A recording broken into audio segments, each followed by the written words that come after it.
Hi,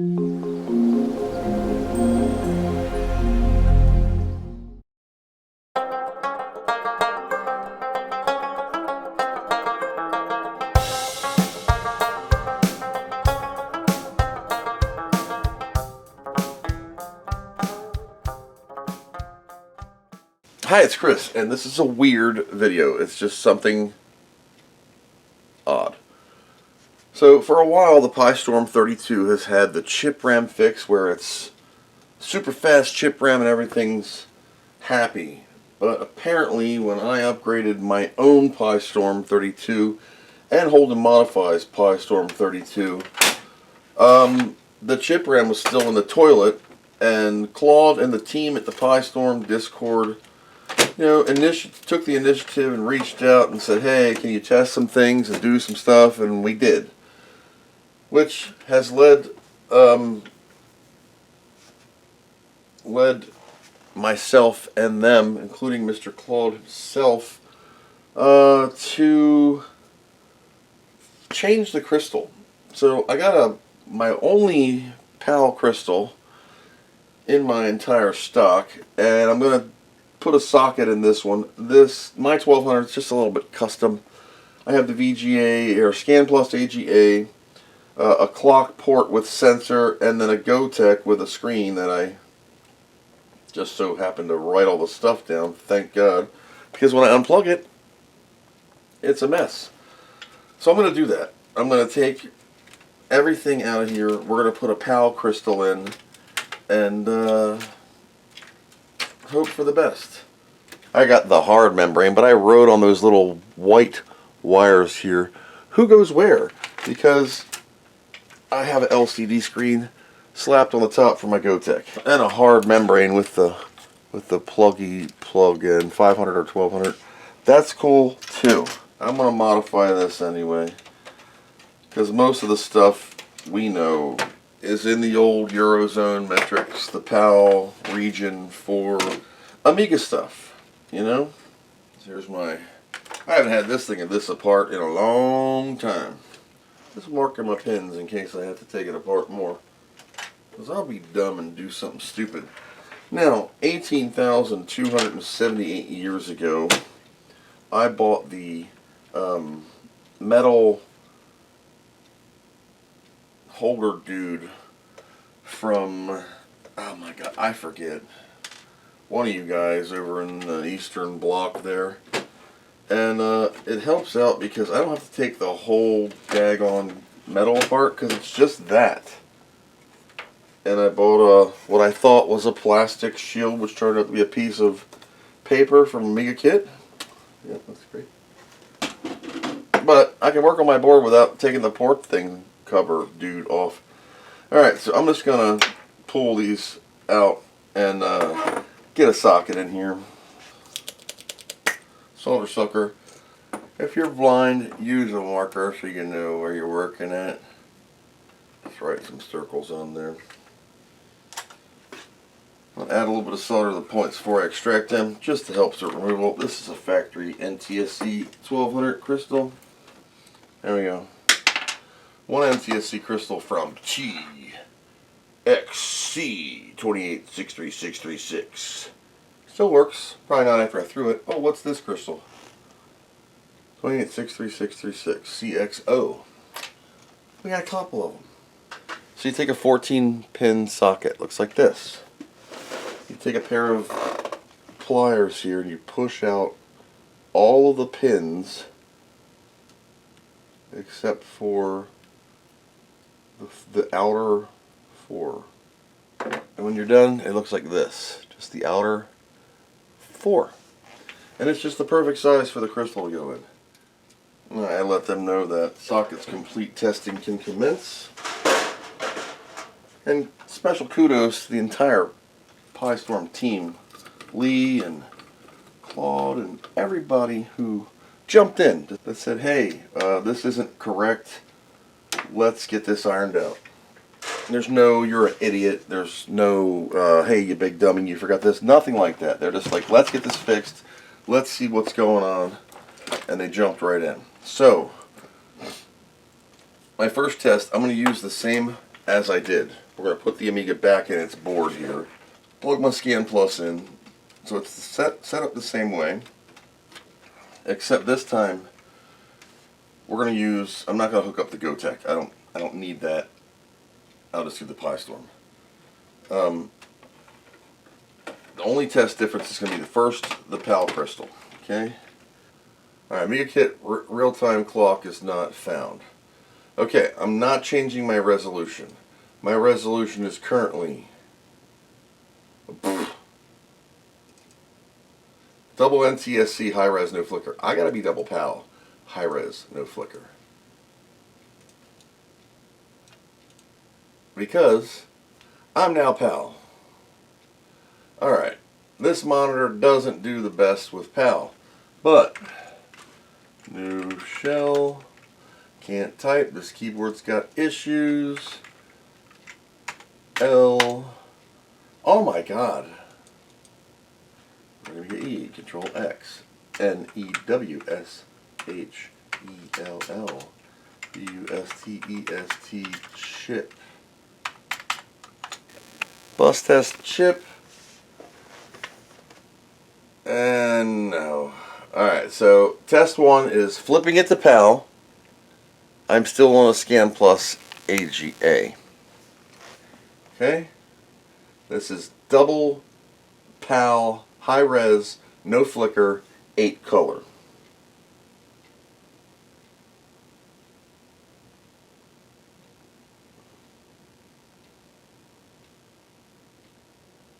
Yeah, same thing. Now, the only difference is I have it running on the Scanplus AGA. Uh-oh. Oh. Monitor just took a dump there. NTSC monitor does PAL, doesn't like it too much. So you're going to see some phase adjustment. Okay. Back to the Discord.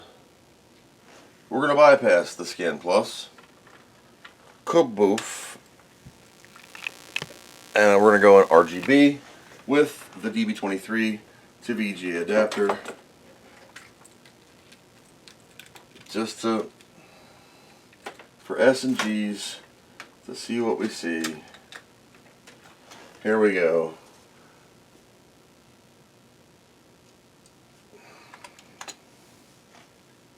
This is a PAL Amiga now. It is PAL, in PAL, booted with a PAL crystal.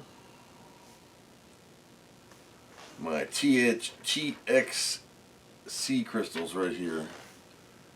So yeah, it's the same thing, Scanplus or not. Now that's Scanplus port moved.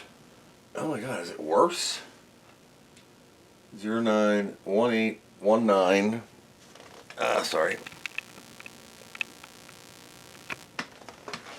This should be 1.7, then 4.1, 4.1. Now, the cycles, well, no, it's exactly the same. This will be 970 versus 0.3 better, 0.4 better, 973.5 previous. God, that resolution is horrible in America. Okay, so my next thing is I'm going to remove the Scanplus AGA entirely from this endeavor. I'm just going to take it out. Yeah, 1, 2, out. This is a PAL Amiga 1200, and that's it. I'm documenting my, if you want to follow along on this, I'm documenting it on the PiStorm's general, clogging that up with stuff. Already better. So there, already better. It was 0.9, now I'm 1.3. 2.6. That's it. That is it, I think, because I was 1.8 before, so I'm already significantly better. 2.7, or I was 1.9.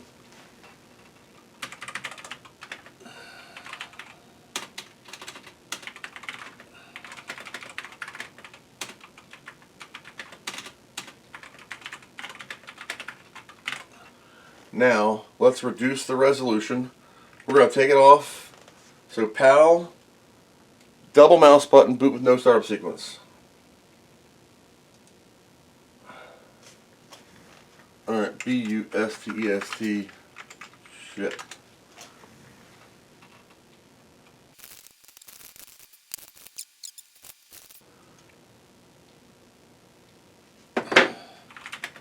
So Claude says he's going to check it out. We narrowed it down to the Scanplus. He's like, this one? I said, yeah. So I did, this is my result. No startup sequence, just booting in. You can see my chip results are way better. 7s. Now, the read, this is going to be low anyway, but these are way better. The chip read, right L and M are way better. The initial idea of this problem came from when I did the video with Kevin on his board. And so we're all running around like mad saying, oh my god, so PAL chip, remove the Scanplus, my chip speed is now okay. Regardless of my resolution. So, reboot, PiStorm 32, PAL Crystal, RGB video from the Amiga, it's fine. Now my monitor gets crazy in PAL resolutions because it's not, it's an NTSC monitor that can do 50 on its own. So this is a 50 Hertz Amiga. I'm in double PAL high res no flicker. I'm not using RTG. Claude is wondering how this little box could cause such an issue. So I said I can't be the only one using it on a PiStorm where others are using RTG, which a lot of people are. You're running caffeine or whatever, and I think I borked my resolution.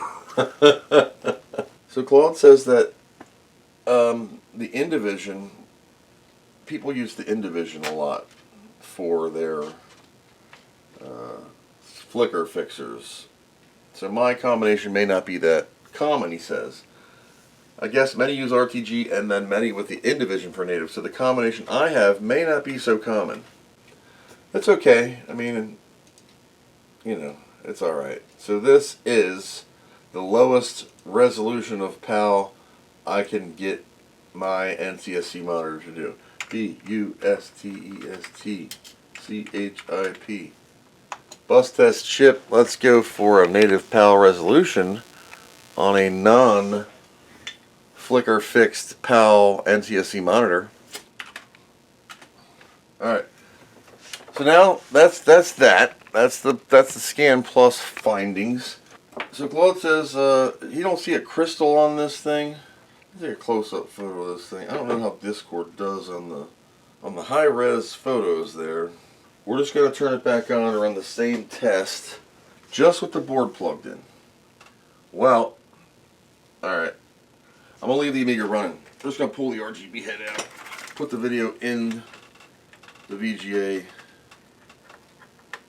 and see if it shows up. It does. Alright. Let's run it on the VGA. So this is the PAL I can display clearly because it's scan doubled for my monitor that can do 15 through whatever hertz. Got it. Found it. Scanplus.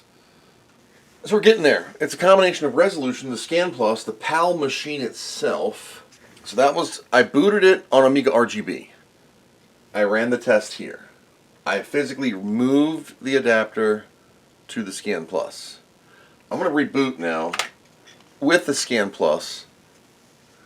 So this is PAL, quit Amidox, so it's even test. B-U-S-T-E-S-T chip. Send. Got it. Alright, so if I boot the Amiga in PAL with a PAL crystal on the RGB port, chip RAM's freaking awesome. I can then plug it into here and it's still awesome. It's even awesomer. But if I boot the machine with this, it doesn't work. So, turn it off, unplug my monitor. This is dumb. Turn the Amiga on. Let's give it a minute. Let's just let it boot with no monitor. And then I'm going to plug in. Let's plug into VGA now. Should be up. Alright, it is. Let's see what happens. Same scenario. Quit. BUSTist chip. What happens? I booted with no monitor. Look, I'm just doing this to figure this out, okay? My results may be way different than yours, as is my machine. It's better, but it's not. Alright, so the idea was I booted this thing with no monitor. And the PiStorm does chip RAM stuff. Minus this read M. Don't know what that does. Missed it totally. Some of them are better. Where this should be a 1.7, it's a 1.8. This should be a 7 and it's a 5.8, and this should be a 7 and it's a 4.1. Now in my initial screw ups, I gotta scroll way up. 4157. So it's doing something. It's the Scanplus, which is crazy. Now, turn it off. Leave Scanplus in, boot it in RGB mode. So booting it with a PAL crystal in PAL on a monitor, it's totally fine. The craziest thing ever. The Scanplus is doing some crazy crap. So if you have a Scanplus, switch it to an MK3 and you'll be fine. The Scanplus is not a flicker fixer, it's a ScanDoubler. It just allows you to use VGA modes. Now check this out. The Amiga is running. The DB23 is plugged in. This is the VGA cable to the ScanDoubler, or the oh my god, I can't see. I'm upside down. All right, Scanplus AGA. Right? I've done nothing. I'm just going to resize the screen. Up arrow, enter. So, as long as the machine is booted on RGB, you're fine. It will be a little bit weirder, but it'll work. Look, 1.4, 1.4. Top Amiga RGB, moving it over manually. At least we've identified it. So that's the weirdness of today's Amiga land. Now I gotta put my 1200 all back together. At least it's converted to PAL. I can flip it back to NTSC at any time by putting this crystal in, but then my chip speed goes all crazy wonky. So just something weird to tickle your fancy on. You can't have every single piece of hardware that works perfectly, but the PiStorm team jumped on it. They all jumped in, helped out. Thank you, Lee, for not kicking me out of general, flooding your board when you have just a couple sub-channels of everything. I greatly appreciate it. If Scanplus is loading the H-Sync and V-Sync lines too much, the Amiga chipset switches to a Genlock mode. Huh. Alright, as a final test, I flip the crystal back to NTSC. I'm going to boot it in RGB. And then run the test. We're just getting all the options out of the way here. Now I'm going to switch the resolution. So we're staying Amiga RGB. I'm going to reboot it NTSC high res on Amiga RGB. So this is NTSC crystal, NTSC high res. That worked. We're going to plug in the Scanplus. Yeah, it's fine. It's a timing issue. So something's going on with the images. So this is high res, and it's working. It's working. I booted with it, and it's working. But if I double my resolution, so let's go back to where I was. Sys ref screen mode, because I gotta be in laced. So we're just gonna lace it. Okay, lace it. Use. Whew. Scanplus doesn't do laced. It's just a ScanDoubler. So that's NTSC high res, and it's fine. Now I'm going to flip it to an actual 31 kilohertz mode. Anything that is in the 31 kilohertz range of screen mode is what's causing your chip RAM to be in the toilet. If you're running a PiStorm. Most people are not. They're running RTG and their native Amiga video for their games or whatever they're doing. I'm at 15 kilohertz. So watch. Multi-scan productivity is a 31 kilohertz. We'll just do multi-scan productivity. I know it works. Yeah, do it. Don't even need to reboot. crystal freaking clear display, 31 kilohertz. Watch this. BUS shit. It'll be right in the chitter. Didn't even reboot. Yep, 31 kilohertz mode. So that's a strange, odd thing. I told Claude, well, you didn't want to, or told Holder Modify, you didn't want it to be easy. And I did tell Claude the gravity is a little heavier over here. Might have something to do with it. So that's where we're at. Don't use a 15, don't use a 31 mode workbench on a ScanDoubler or a AGA Scanplus or Mark III and expect great chip rem speed. If you're running the Mark III to a regular monitor and it's in a 15 kilohertz screen mode like PAL high res laced, you're fine. And your RGB and your RTG and you're good. If you're like me and you run everything out of VGA port and double NTSC high res laced or double PAL, high res no flicker, or multi-scan productivity, you have a really clear workbench, but your chip rem speed's in the toilet. And that was my whole issue. And we've identified it. So, yeah. That's where we're at. Thanks for watching, and I hope this helps you, and I hope you learned something. I did.